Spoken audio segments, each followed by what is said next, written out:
There was something Andrew Barry said this week that, honestly, sounds simple, but might mean a whole lot more than he let on.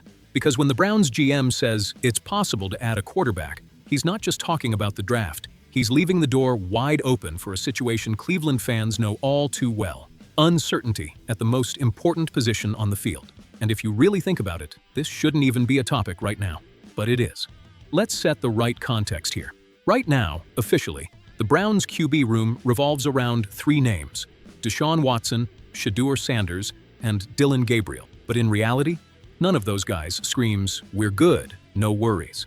Watson is the biggest investment this franchise has made in the last decade, maybe ever in recent history. But the truth is, he still hasn't delivered consistent play on the field. And worse, availability has become a constant issue. Shedeur Sanders, interesting name. He's got talent, he can read the field, but he's still a projection. He's not someone you walk into the season saying, "This dude's got it locked down." And Dillon Gabriel, let's be real, that's depth. He's not raising the ceiling of this team. So when Barry says they might add someone, that's not just roster management. That's basically admitting, without saying it straight up, that the position still isn't figured out. Now, look at the timing, right before the draft. That makes it even more interesting, because there are three very clear paths here, and each one tells you something different about what the Browns really think behind closed doors. First scenario, they go aggressive early. That's where a name like Ty Simpson comes in. If Cleveland uses a high pick on him, whether it's 6, 24, or even 39, that's a loud message. We don't trust what we've got. And it's not just about talent. It's about future control. Drafting a QB early means you're already starting to map out life after Watson.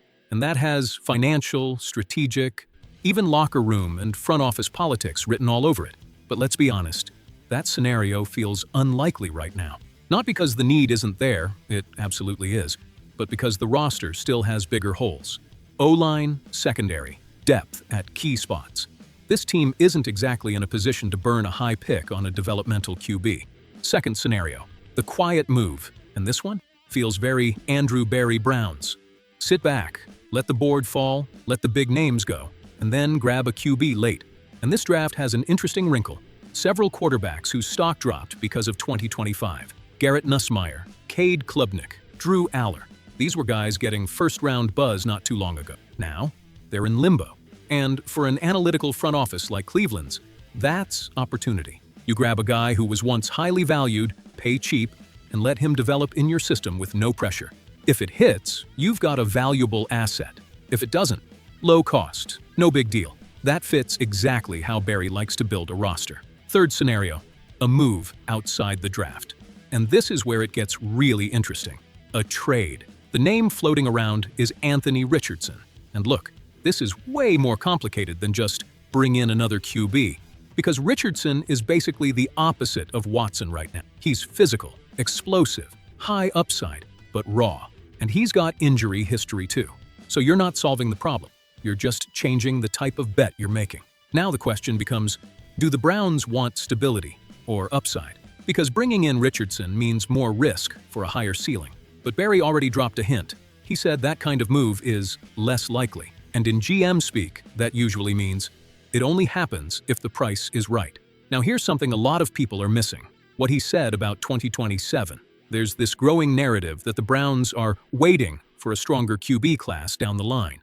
Barry basically shut that down. He straight up said that idea comes more from the media than reality. And he's right. Every year we hear next year's class is better. And most of the time, it doesn't play out that way. So when you combine that with the fact he didn't rule out adding a QB now, the message is pretty clear.